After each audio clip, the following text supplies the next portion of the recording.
I love printing. I love printing. I love it. I love printing. Hey everybody, welcome back to another edition of Printer to Printer with me, Warren Werbitt, your host, always, my show. Today we have another printer, distinguished beyond distinguished, because they have multiple plants, so they get a multiple distinguished award. We have Jeff Davidson of Modern Litho. Welcome, Jeff. Thanks for having me. Anything else you want to say? No, I'm just kidding. It's a pleasure. Before we get into it, just give me a little high level of the company. Yeah, sure. So I'm Jeff Davidson, president and owner of Modern Litho. We have 6 different facilities spread out across Missouri. Headquarters is here in Jefferson City, as you mentioned earlier. That would be the state capital, right? That is the state capital. No one knows that unless you remember the song from when you were in elementary school. I know.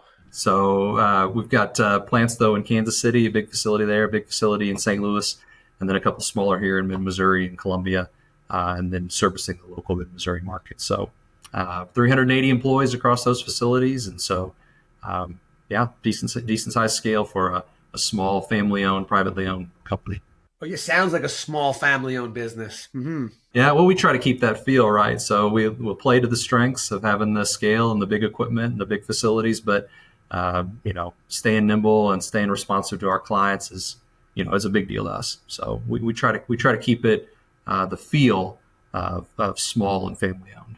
Cool. Well, you know what? That's what we all have to do, right? Because how we handle our customers is to make them feel wanted, not that they're part of some big, large organization. So the first question that I want to ask you is give me a little bit of history on the company because it goes back a bit of a ways. Yeah, we're going to hone in here pretty soon on 100 years. I think we're probably in the mid-90s somewhere in number of years, but started by an Austrian immigrant, Anton Hiesberger, here in Jefferson City, Missouri.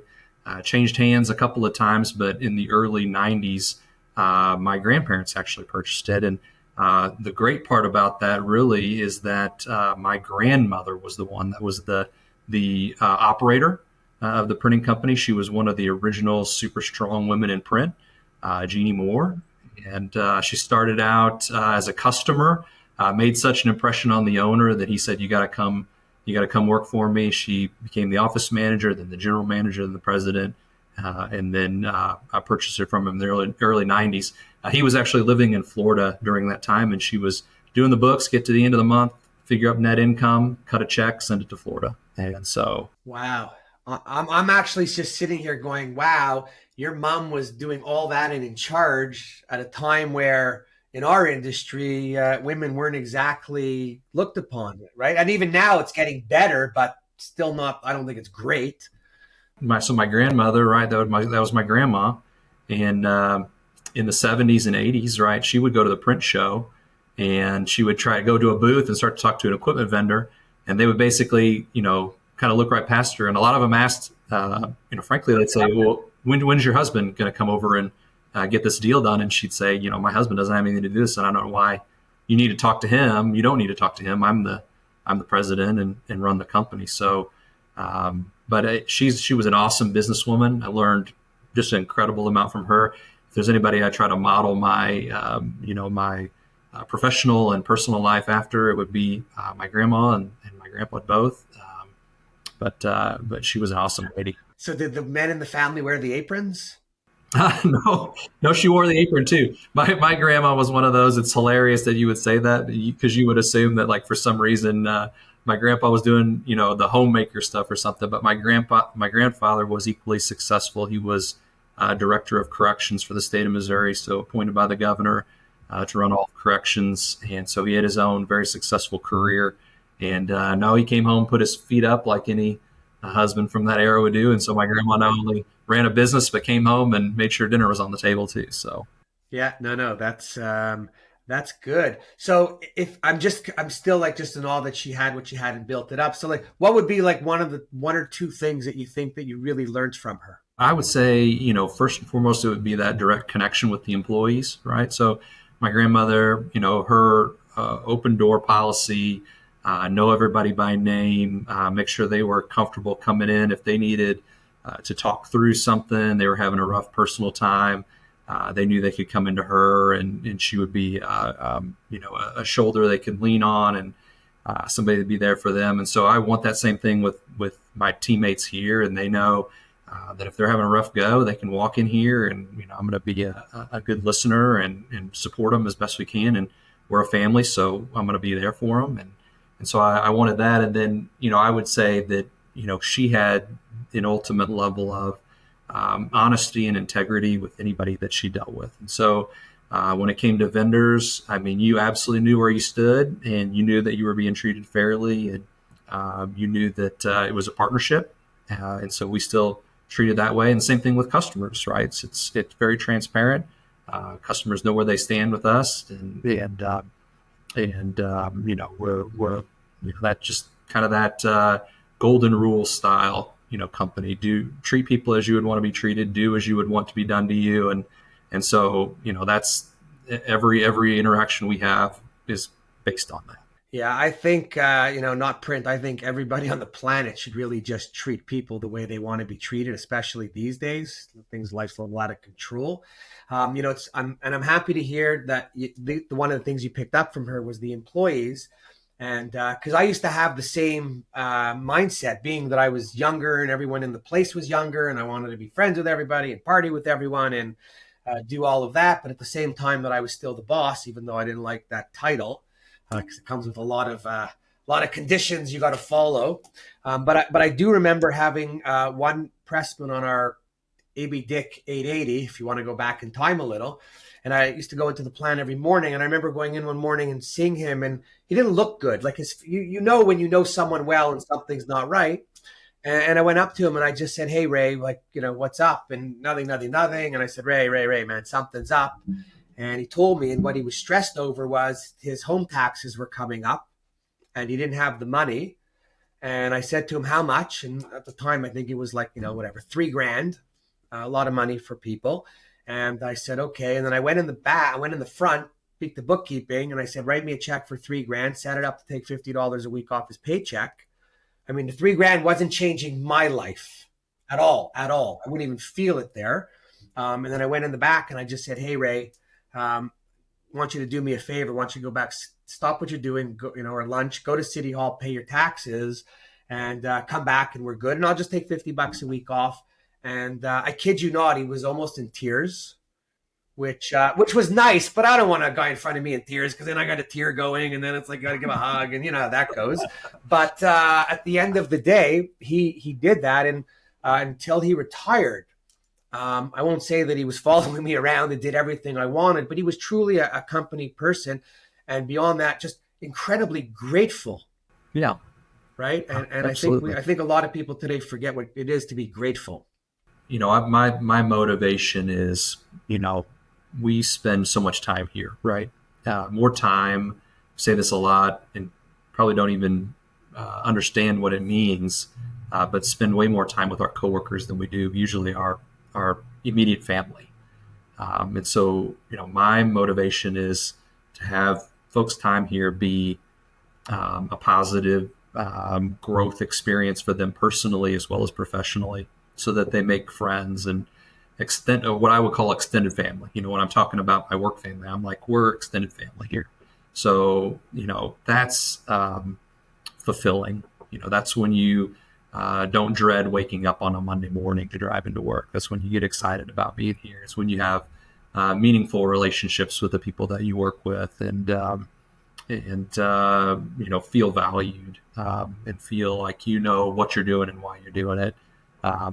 And so, I think that's just what people that's the experience they want to have at work. I want to provide that for them. Listen, everybody says that when you work more with the people, you spend more time with the people you work with than the people at home. That's a given. I just don't think there's enough people who actually keep that top of mind, right? To make the days go better and everybody to be more fulfilling, because you don't want everybody just driving into work going, I don't want to go there, or why am I going there, right? It's a different ball game. It doesn't do you any good as a business owner either, right? So those people are showing up and they don't want to be there. They're not performing. Yeah, no, for sure. So before I ask you about the type of work that you do, I'll give you a moment to think about that. What do you do with the employees to keep them all together and all engaged? So we have, I'd say, a lot of stuff throughout the year that we try to plan. Most of it is fairly small scale, right? I think that the small, meaningful things are better than doing big, gigantic customer or company Christmas parties or something like that. We certainly do a Christmas party. We do all kinds of stuff, but we have a lot more what I would call like frequent small events than large group, huge group events throughout the year. So like last Thursday, we had what we called a wing ding. So we signed up people that make chicken wings. And then we had a bake sale, and then all of the proceeds went to our company charity fund. And so we have a charity fund that's if somebody's having a hard time, like maybe not to the scale you mentioned, the gentleman that had the tax issue, but somebody's refrigerator goes out and they can't afford a fridge, and they come in and they talk to HR about it. We have a charity fund. It's staffed and overseen by a group of employees. And so they take the case under advisement, and, they have a pool of money to work with, and they can allocate that. I would call it a helping fund first, just so people could get away from those connotations of that they don't like. Yeah. Right. Yeah, but you get my, so instead of having to pass the hat around throughout the year, we just have those frequent things where we raise money for the fund. So that's a way we keep folks engaged. We've been doing a lot of food trucks on the nice days on Fridays and bringing them in. And sometimes it's company sponsored where there's stuff that's just free. And sometimes it's just a thing of getting people outside and getting them together, and it's on their dime. So a little bit of that. A lot of barbecuing outside when it's nice. I bought a pull behind grill that we can roll out, and hot dogs and hamburgers are super cheap. You buy them from Sam's or Costco or whatever is local, right? And everything comes from there. Load the thing up. It's like, $80, and everybody's grill full of meat to pass out at lunchtime. So. One of the things that we used to, at my place, we used to have a social club, and there was always two people from the group from the plant and the front. Well, of all the people, there's always two people that were on the committee. And we would take, I think it was $1 or $2 from every paycheck put into the social fund, and we would match it plus whatever or more. But on the holidays, Valentine's Day, everybody would get like chocolate this or chocolate that. And, Easter, everybody gets an egg, and just constantly just birthdays, there'd be maybe just a card. When you get more people, the birthdays seem like there's 5 every day after a while. So it loses a little bit of its if it's fun and it's zest. But I will tell you, I do think everybody appreciates everything that's done, right? And it's so important. So kudos to you. So let's move on to the fun part about business, and that's called work, right? Something we all love to do, usually. What is it that you guys specialize in, or, what's your main focus, or I guess different plants, you might do different things. So it's different plants, different things. So, we've got some specialties at our different facilities, and we've kind of built them that way. We understand as part of being a commercial printer, one of the challenges is try to be everything to everybody. You've got a client. You want to service that client's entire portfolio of products, right, and needs, because if you tell them no, they're having to go to a competitor. And likely that competitor is not just interested in doing let's say they're doing their posters, but they're going to ask them about their catalog too, right? So as printers, we tend to try to be everything. And one of the downsides to doing that, especially if you're a single facility company, is you end up with a menagerie of equipment and products and services, and maybe being a jack of all trades and a master of none. And so what we have done, it's part of our strategic plan, so it's been very intentional, is to build purpose-built facilities to house those products and services so that we can offer the product or service, but do it in a way that it's not disruptive to us from a manufacturing standpoint, and that we have the right expertise, the right equipment, the right people, the right processes in the right facility in order to do that at a competitive price and to do it well. So my sales reps, I have 35 sales reps. They represent all facilities. And so if that person needs a sophisticated mail campaign that's a three-way blind match of a variable printed piece and mail tracking and all stuff, I've got a facility that does that very well, and I can point them to that facility. Basically, you're specializing in whatever the needs are. That's right. Yeah, and if they've got a big, short run, niche packaging, application that they need die cut and converted, then I've got a facility that does that well. So kind of how we're set up is our headquarters does mainly signature work. So magazines, catalogs, annual reports, basically anything with pages. So I have a question. Just sorry. Are people still doing annual reports? yeah, I've got one going. I got one going personally for a client that I still service personally right now. So and they tend to be, they don't do them as willy-nilly as they did before. So you don't do a bunch of them, but you do a smaller run, but they're very nice. The people that are getting those are expecting a high and profitable, I'm assuming. Yeah, high quality piece. So, but they're time sensitive and. Oh my God. I used to do annual reports, and then you have like the CDR or where you got to get them to CompuShare or something before a certain day. And I remember doing one, and we were in the proof stage, and the CEO's name, he was spelt wrong on the cover, on the inside message page, and he signed off on it. And then someone notices it, and then they got to go back all the way, and they don't care that you still have, you need 40 hours to do the job. Now you're down to like 35, and they still want it delivered to the corporate office. It still works that way, unfortunately. Unfortunately, either way. But yeah, I mean, they're fewer and far between, but we still do them. And our Kansas City facility is die cutting and folding and gluing and those kind of applications. Our St. Louis facility has a couple of interesting specialties on the mail side, including vote by mail. So we're really busy right now there with the elections and election primaries, and this November will be a huge test for that plant as we've scaled that. Why is that? Don't answer. I'm just joking. But you're going to have everybody out voting this time. Yep. Good for print and mailing. People need to vote. So the more that vote, the better. I think at least vote by mail has been a little bit stigmatized in the past. I think both parties recently are coming around to the fact that they both need their folks to vote. They both need to stop knocking it and complaining about the others getting the other. Embrace vote by mail, and we do that really well. And, so yeah, that's a little bit of everything. Wow, awesome. Do you market it all? Yeah, we do. We feel like that's a strength of ours. And hopefully your listeners, as their industry folks will have probably heard of Modern Litho or most likely heard of us in some form or fashion. So I feel like we've got a great reputation. We feel like we do a good job publicizing that to clients. When we kind of benchmark ourselves against our peers, as our performance of our web and inbound leads and things like that, we feel like is differentiator for us.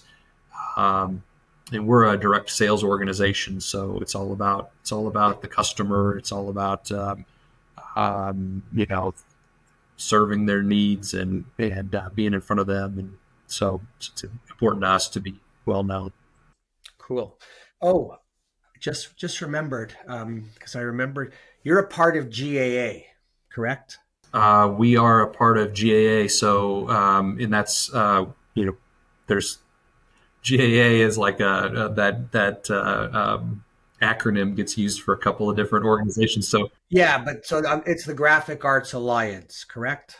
Graphic Arts Alliance. Yes. Okay. Yeah, me too. Every time GAA, I gotta stop. So, I used to be a part of another group when I had my company, and I say it because it's for companies out there that can get involved with a GAA.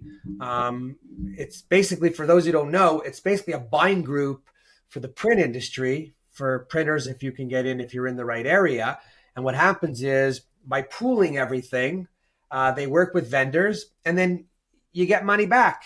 It's a great mousetrap. We've had tremendous success with it in the past, and It doesn't fit for every application, especially as you grow. So if you get your own scale, your buying power may be different than those programs. But certainly, I would say if you're under $20 million in sales, one of those groups is definitely a fit for your company. We feel like GAA does it the best. So there's a few different ones out there. We feel like they're the best. It's a free money program, to be honest with you, Warren. And I mean, I've challenged anybody. Our former CEO, Daryl Moore, was one of the previous owners and CEO sat on their board in the past. He may have been president at one point, but the challenge that he always threw out was, I'll pay your first year dues if I get your savings. If no one would take him up on it because they figured if he was offering to do it, it was a trick, right? And it always was. The savings, the rebate is way more in every case than the dues. So. It's funny because when I was a member of a group and I would talk to other printers and they'd say to me, well, what's the scam? And I'd say to them, there's no scam. I said, consider yourself R.R. Donnelley with 100 plants around the U.S. doing $6 billion a year. I said, this group is a few hundred plants around the nation, and they're doing a few $1 billion together collectively. So the group is negotiating for the group. They keep a cut for their operating expenses, and then whoever participated with different vendors gets back the rebate. And no one's forced to use anybody in the group because people with me had the impression that you had to go with their suppliers. I used Fuji for 27 years. They weren't part of the group, and I wasn't going to change because they serviced me unbelievably. And though it wasn't worth $2 a plate to switch, although there are people that do that. But I found, and I know GAA, I just found for any printer out there, it's free money back. It's not a big commitment. You don't like it, get out of it, but you really can't lose. Then there's actually what got me better than the money was, I would connect with all the members at some of the get-togethers. And then I ended up building a network of potential partners or vendors, depends what you like to use, that if I had something come up somewhere, I had who to call. And being part of the group was kind of like, a brother/sisterhood, because you got to include everybody today. Yeah, no, it's, I'll say one final thing about GAA, make sure and say this before we move off the topic, is that high level of transparency and very, very well done books. So absolutely, no, shadiness or anything like that. That if you really want to know how they figure out the numbers and how it all works, or whatever, they have the audit trail on it, and it's very, very well done. And you have Wendy running it, who's another woman dealing with a bunch of men printers, and she's got them all under control. That's right. Yeah. No, I like that. But I just encourage other printers. I just think other printers need to hear more and then have to be open to looking to get involved, because, it's not a secret that we play with some short margins, and anywhere we can find some help helps cover something. So that's pretty cool. So before we wrap her up, anything else you would like to add for, my 3 million viewers in print to know? I wish. Yeah, well, hey, I tell you what, if you were talking about secret ways to affect your business or things that the printers should be taking advantage of that they may or may not know about, and you mentioned this in relation to GAA, but if you're running a printing company and you're not a member of a peer group, if you haven't found a group of peers, you are missing the boat. We joined our peer group in 2012, I believe it was. It was the best thing we've ever done for our business. Our business is forever changed for the better because of decisions that were directly impacted by that group. In fact, I'll give you an example. I believe it was in 2013, there was if you remember this craze, a big craze in the printing industry to change your name. Everybody was now a marketing company. And if you had these printing related terms in your name, you needed to change your name. And we had a marketing agency go to work for us, and we were within, I say pretty close decision making. So we had mock-ups and logos and names and all stuff of changing our name from Modern Litho to, some obscure marketing, term and, brand. And we had a peer group meeting. We meet biannually, and at one of the meetings, we rolled this concept out to the group early, and this is what we're planning to do.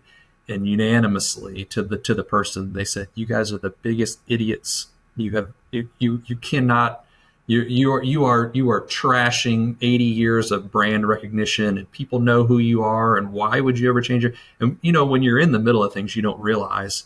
You don't have the outside perspective. We thought, we're not well known. They're like, you are well known. You people know who you are. You're trashing all this value that you built in your brand. And we stopped. We were like, wow. And we absolutely 180 completely changed course. We're not changing. We're leaning into modern litho, which happens to be an oxymoron. There's nothing modern about litho, right? So even though our name is an oxymoron, we lean into it. No, but it works. So anyway, you know what? I'm actually really happy you brought up the peer group thing, because for 25 years, I was a member of a couple peer groups, and you get the feedback, but you also get to introduce your employees to other employees at the other companies. So Prepress gets to talk to Prepress. They now have a network. They can call each other without you knowing to discuss something on how to get by it, right? And then everything you discuss at a peer group meeting stays within the group. So it's kind of like a board meeting. It's great. I mean, you know what? Anybody listening, if you're interested, call me, because I could set them up as well. And I think they're just great. It's just, it puts you in a room with people in the same place as you. So you have that comfort. Yeah. Tremendous amount of value. Again, I can't overstate it. It's been a career changer for me, and a trajectory changer for our company. And so just can't emphasize it enough. I don't know what else to say about it other than, reach out to an industry, whether it's Warren, your local PIA. There's only me to reach out. Only reach out to Warren. Only call Warren. But when you're ready to join a peer group, get in a peer group. I'll set you up. Listen, the other thing is, you then now sit with a group of people, you're not in your misery alone. You get to include others. Yeah, absolutely. And that's any industry, by the way. Business owners, if you're an owner listening, you're sitting there scratching your head going, oh my God, he knows exactly what I'm saying. When it's great, it's great. And when it's not, you would like to have somebody in there with you. So it's cool. Anyways, that was great way to end it with the peer group thing. Very cool. Jeff, kudos to you, and almost 100 years, and keep it going. If you need another board member, I'm free. Sounds good. Always like to hang out with other print people. Everybody else listening, as always, I'm just super grateful that you listened. I just hope you listened to the end and got this far. If anybody would like to be a guest, if anyone knows anyone who would want to be a guest, if you're looking for help, information, please reach out to me. Nothing makes me happier than helping other people succeed. Otherwise, I'm saying goodbye. Warren Werbitt, what they think. I love print.